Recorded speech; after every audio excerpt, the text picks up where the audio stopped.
Nora had never been the most popular girl at school. She was quiet, shy, the kind of girl who sat at the back of the classroom and rarely spoke unless the teacher called her name. That's why it surprised her when Clara, one of the most outgoing girls in their grade, invited her for a weekend sleepover.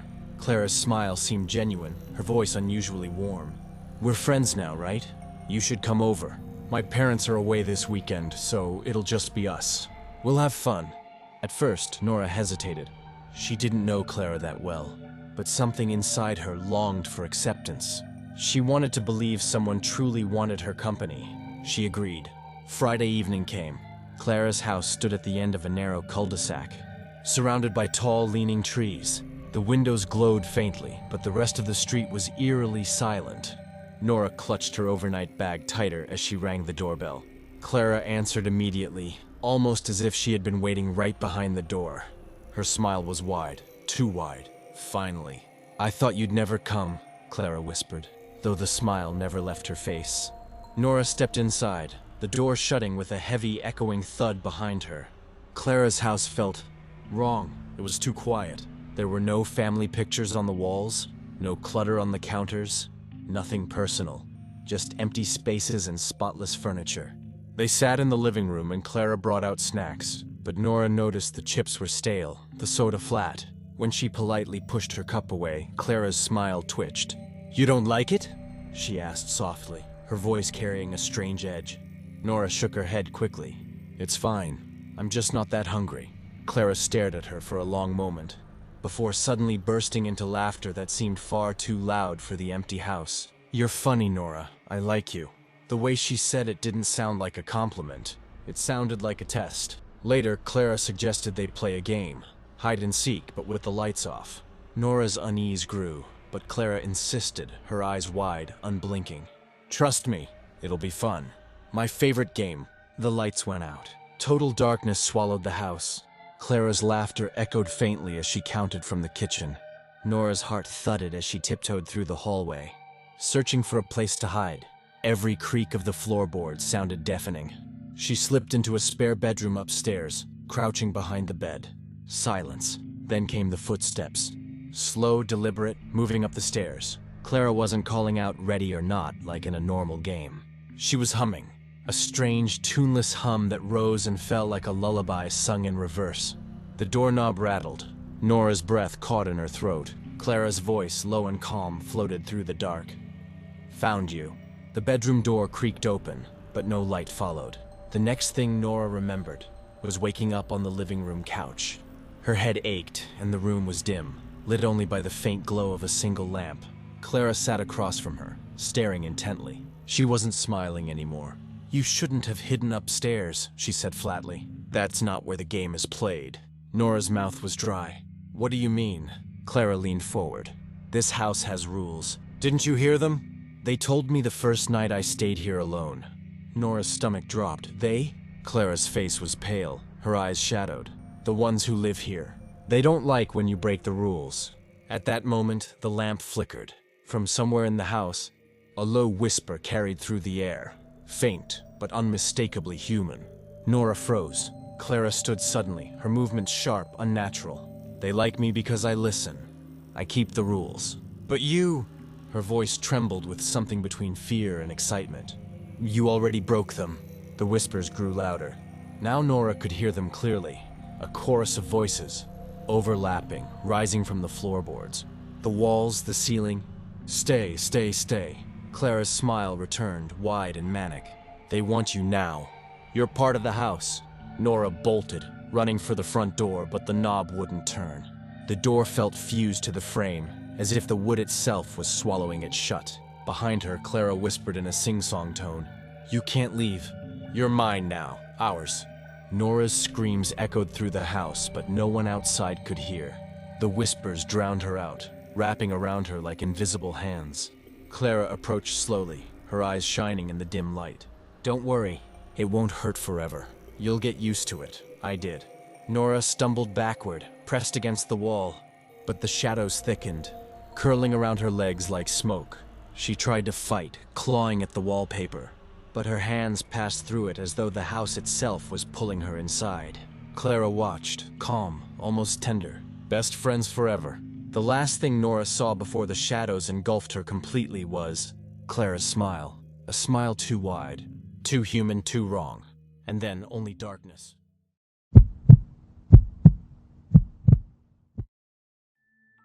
Ethan wasn't the type of person who trusted easily. His life had been full of disappointments. A broken family, a trail of temporary friends who had all drifted away. But when he met Julian, something felt different. Julian was charming, funny in a sarcastic way, and always seemed to know exactly what to say. They bonded quickly over late-night conversations, music, and the kind of secrets you only tell someone you think will stick around. One evening, as rain tapped against Ethan's bedroom window, Julian leaned in close and whispered, "You can tell me anything. I'll never repeat it. I'm your secret keeper." Ethan smiled weakly.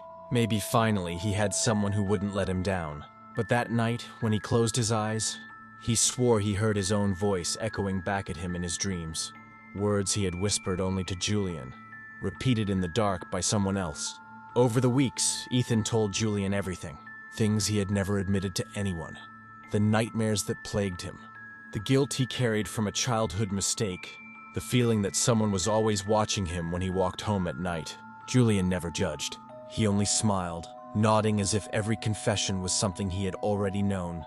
But soon, Ethan began hearing fragments of his own secrets in unexpected places. Walking down the hall at school, two strangers laughed quietly, repeating words he had only ever whispered to Julian. At the grocery store, an old woman muttered under her breath, finishing one of his private sentences. The worst was at night. He would wake to faint murmurs outside his bedroom door. A low, distorted version of his own voice, whispering his confessions back to him. When he confronted Julian, Julian only shrugged. "I told you, Ethan. I'm your secret keeper. Sometimes they like to share." Julian invited Ethan over one Friday evening. His house was strange. Too big for one person, too empty. No photos, no clutter, no warmth. Just tall, bare walls that seemed to breathe when you walked past. As they sat in the living room, Ethan's skin prickled. Every time he spoke, his voice bounced unnaturally, repeating a half-second later in a whisper that didn't quite match his tone. Julian smiled as if nothing was wrong. "They like your voice," he said casually, sipping from a chipped glass. "They think you sound guilty." Ethan's throat went dry. "Who are you talking about?" Julian leaned forward, his smile widening. "The ones who keep the rest of your secrets. You only gave them a few, Ethan. They want more." The shadows in the corners of the room seemed to ripple, as though something unseen was leaning in closer. That night, Julian insisted Ethan stay over. Lying on the floor in a sleeping bag, Ethan tried to convince himself he was imagining things, but the house breathed around him. The wallpaper shifted with faint pulses like lungs under skin. Then the whispers began. His own voice. Line after line of every secret he had ever confessed, repeated by dozens of hushed tones, all slightly warped, crawling from inside the walls. He sat up, heart hammering, and hissed, "Julian, do you hear that?" Julian rolled over, eyes glowing faintly in the dark. "Of course, that's what they do. You told me your secrets, but you forgot one thing. I don't keep them. I feed them." The walls shivered. The voices grew louder, desperate. More, more, more. Ethan tried to leave. He stumbled into the hallway, clutching his bag, but the house had changed. The doors were gone, replaced with endless blank walls. The floor stretched unnaturally long, and no matter how far he ran, he only circled back to the same spot. Julian followed slowly, his footsteps echoing, his smile never fading.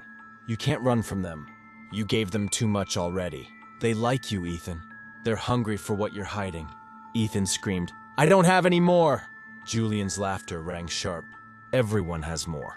Even the things you don't want to admit to yourself. They'll tear it out of you." The whispers now became wails. The walls split open, revealing dark mouths, rows of teeth gnashing soundlessly. Ethan pressed back, shaking, as dozens of shadowy hands reached toward him. Julian whispered in his ear, "Best friends don't keep secrets." The house swallowed him. Hands dragged Ethan into the wall, cold fingers prying at his lips, pulling the words straight out of his throat. He screamed, but the sound came out as secrets, phrases he hadn't told anyone. Things he didn't even remember, spilling into the air. Julian stood watching, his smile gone now. replaced by something hollow, something empty. His voice was flat as he murmured, "Now you belong to them too, like me." Ethan's eyes locked with his, wide with betrayal, before the shadows consumed him completely. The whispers quieted, replaced with silence. Julian turned and walked back to his room, his footsteps slow, deliberate. Behind him, from the walls, a new voice joined the chorus of whispers. Ethan's voice.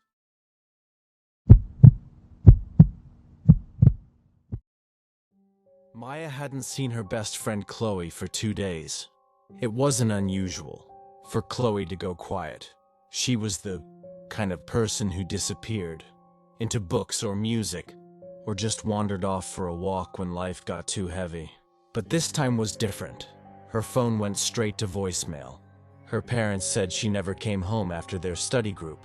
Nobody at school had heard from her either. Maya sat on her bed staring at her phone, scrolling back through their last texts. Chloe had sent a message at midnight. "Maya, promise me if I disappear, you won't look for me." Maya thought it was a joke. Now, it didn't feel like one. That night, she swore she heard footsteps pacing outside her window. Soft and uneven, and faintly, almost too faint to believe, her best friend's voice whispering her name. School felt emptier without Chloe. Maya sat in their usual spot by the library, waiting, pretending it was just another day. But people noticed. Chloe's absence spread like wildfire. Teachers whispering, students speculating, the air thick with unease. That afternoon, while Maya packed her books, she heard it. "Maya!" Her head snapped up. The library was silent, but the whisper came again from between the shelves. She walked slowly, heart pounding, weaving between the rows of books until she reached the far corner. No one was there, but a single notebook lay open on the floor. It wasn't hers, but the handwriting inside was unmistakably Chloe's. Scribbled across every page was one word repeated over and over: "Don't follow me." Maya's hands shook as she closed it. The lights flickered above her, and in the reflection of the dark window, for just a moment, she saw Chloe standing behind her, face pale, lips moving silently. When she spun around, the aisle was empty. That night, Maya couldn't shake the feeling she was being followed. Every corner of her house felt wrong. The hallway stretched longer than usual. Doors creaked softly, though no one touched them, and the hum of the refrigerator seemed to form words. She tried to sleep, but the scratching started. At first, faint scraping on her bedroom wall, then louder, like fingernails dragging down the paint. She pressed her ear to the surface and froze. "Maya, help me!" It was Chloe's voice. Maya stumbled back, clutching her blanket, heart slamming against her ribs. She whispered shakily, "Where are you?" And the voice, muffled through the wall, replied, "Here." The scratching turned into pounding, as though something, or someone, was trapped inside the wall. The next day, Maya walked home and found Chloe waiting on her porch. Her relief was instant. She dropped her bag and ran forward, but stopped short. Chloe didn't look right. Her clothes were the same ones she'd worn 2 nights ago, now damp and dirt-stained. Her skin was pale, almost gray, and her eyes didn't seem to focus. "Chloe, where were you?" Maya whispered. Chloe smiled faintly, her lips cracked. "I told you not to look for me." Maya reached out, but Chloe flinched back, shaking her head violently. "Don't touch me. They'll know." Before Maya could ask who they were, Chloe turned and walked away, her steps jerky, unnatural, as though her body resisted her own movements. Maya wanted to follow, but her phone buzzed. A text message appeared. It was from Chloe. "Don't believe what you see. I'm not back." Her stomach dropped. Who then had just stood on her porch? Maya followed Chloe anyway. She couldn't help it. The trail led her to an abandoned house at the edge of town, one she had never noticed before. The windows were boarded, the roof sagged, but faint light leaked from inside. She crept in, the floorboards groaning. The walls were covered with photographs, not just of Chloe, but of Maya too. Every corner of their lives pinned up in snapshots. Birthday parties, Library afternoons, sleepovers. Even photos Maya had never seen before, taken from angles too close, too private. In the center of the room sat Chloe, or something that looked like her. Her head hung low, hair covering her face. When Maya stepped closer, Chloe lifted her head slowly, revealing hollow black eyes. "They won't let me go," she rasped. "And now they want you too." The floor beneath Maya rippled, the wood soft like skin, and dozens of pale hands began clawing their way out. Maya screamed, stumbling back, but the hands wrapped around her ankles, pulling her down into the floor. Chloe watched, tears streaking her hollow cheeks, whispering, "I told you not to follow." Maya thrashed, pulling free just long enough to crawl toward the door. But when she looked back, Chloe was gone. Not just gone, erased. The photographs on the walls were blank now, the seat where she had sat empty, as if Chloe had never existed at all. Maya ran until her lungs burned. But that night, when she finally collapsed in her bed, she heard it again. Scratching from the walls, and Chloe's voice whispering, "Help me, please don't forget me." Her phone buzzed once more. A message. No name, no number. Just 2 words. "You're next."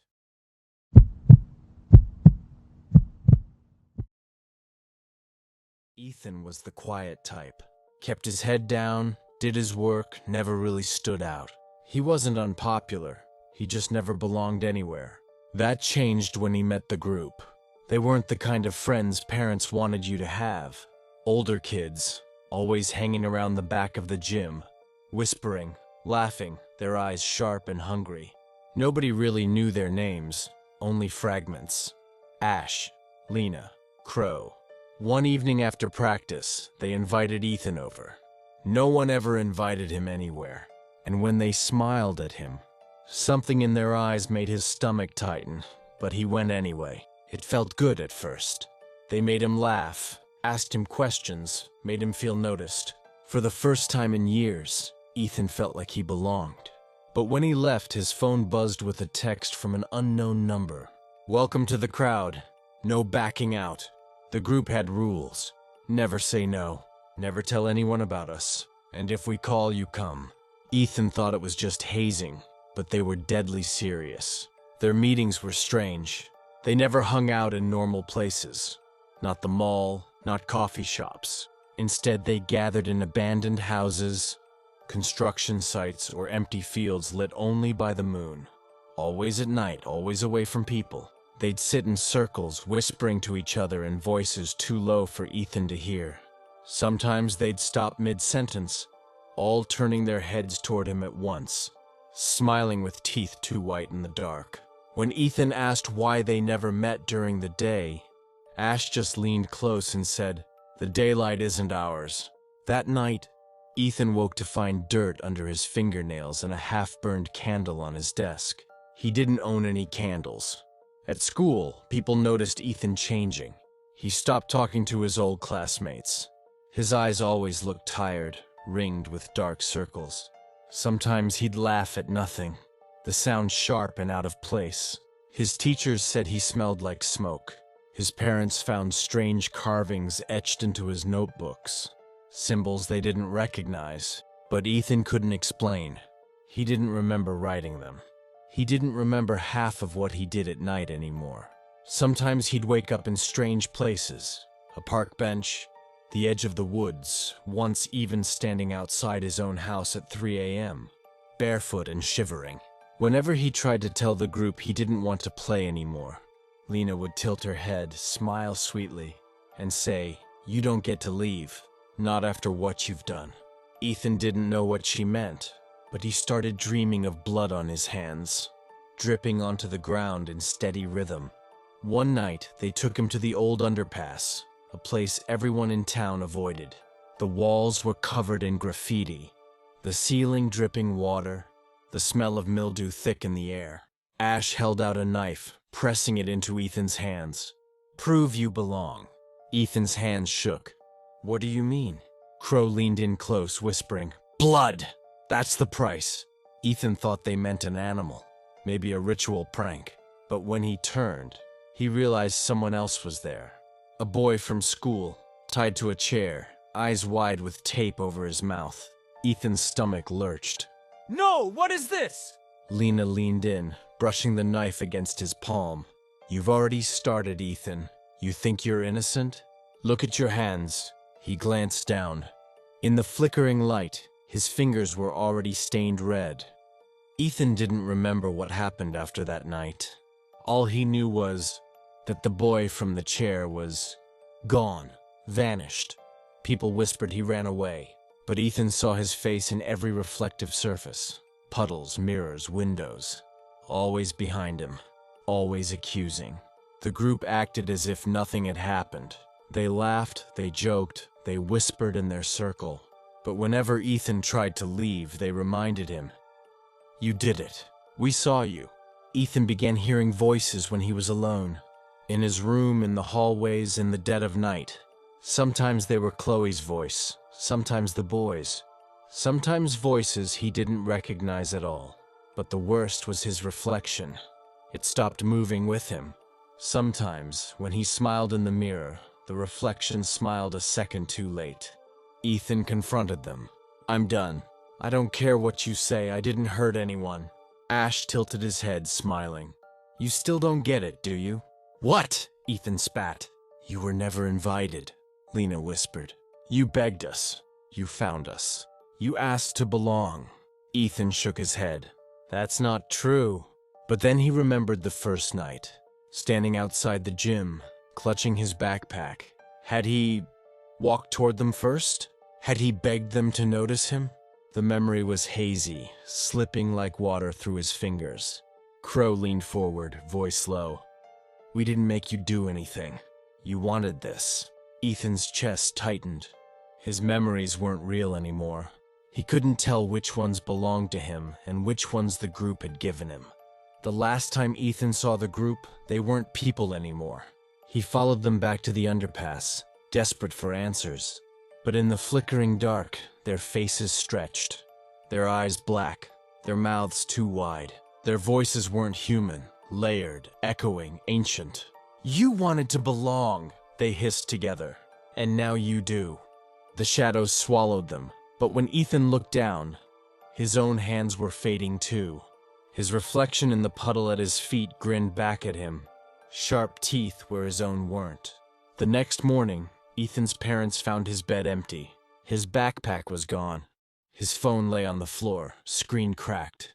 The last message he had typed, unsent, read, "Don't join them, please, they're not people." But no one ever saw Ethan again. And in the shadows near the gym, the group still waits.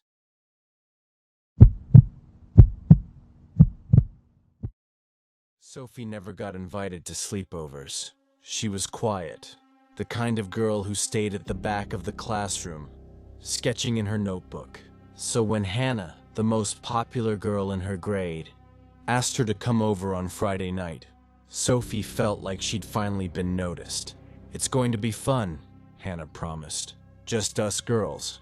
Pizza, scary movies, you'll love it." Sophie smiled nervously. "Really? You want me there?"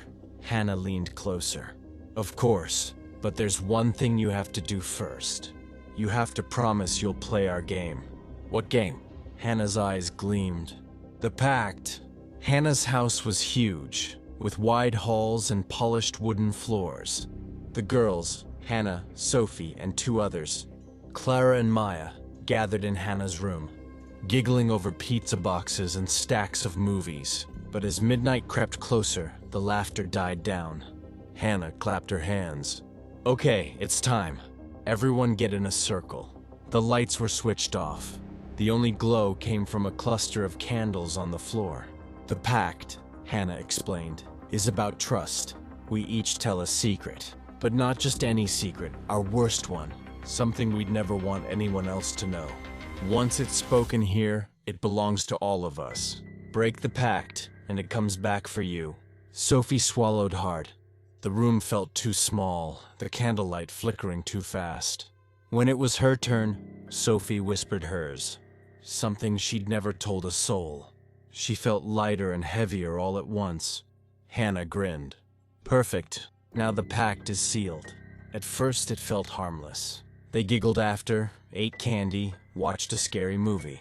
But Sophie couldn't shake the feeling that something was watching them. When she went to the bathroom, she caught movement in the mirror, a shadow passing behind her even though the hall was empty.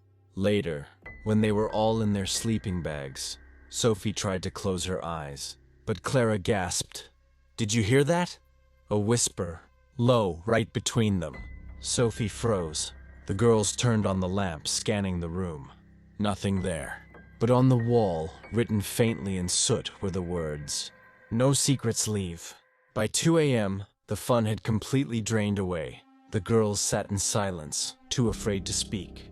Then Hannah, her voice shaking but defiant, said, "We have to finish it. If we don't, it gets worse." "What do you mean, finish it?" Sophie asked. Hannah pulled a small wooden box from under her bed. Inside was a folded piece of paper, stained and old. "This is the real game," she whispered. "The pact isn't just secrets. It's a promise to him." The others leaned forward. "Who?" Clara asked. "The one who keeps the secrets." She spread the paper open. On it were dozens of names, written in childish handwriting. Some crossed out, some smeared. At the bottom, there was space for new ones. "We have to sign." One by one, the girls signed. Sophie's hand trembled as she pressed the pen to the paper. As soon as she finished, the candles guttered. The room went ice cold. A voice whispered from under the bed. "Welcome, keepers," Maya screamed. Clara tried to bolt for the door, but it slammed shut on its own. The candles flared, revealing a tall shadow crawling up the wall. Its fingers stretching, reaching. Sophie couldn't breathe. She wanted to tear the paper apart, but Hannah grabbed her wrist. "Don't! If you break it, it kills us all." The shadow leaned closer, whispering directly into Sophie's ear. "Tell another secret, or I'll take one from you." The next morning, Hannah acted like nothing happened. She smiled at breakfast, joked with her parents, laughed with Clara and Maya.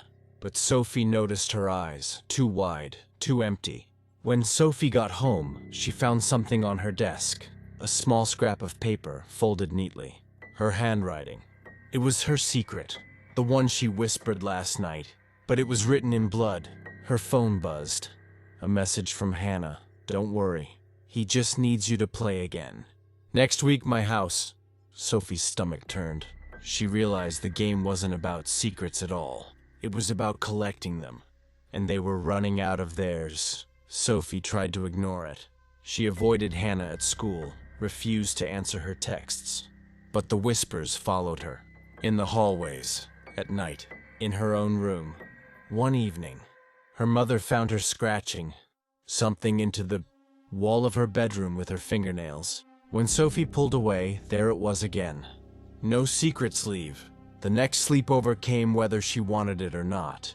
Hannah showed up at Sophie's house, smiling sweetly, carrying the wooden box. "Your turn to host," she whispered. That night, Sophie's parents swore they heard laughter coming from her room. Laughter that didn't sound like children. In the morning, Sophie's bed was empty. Only the box remained, the list of names longer now. Hers was at the very bottom.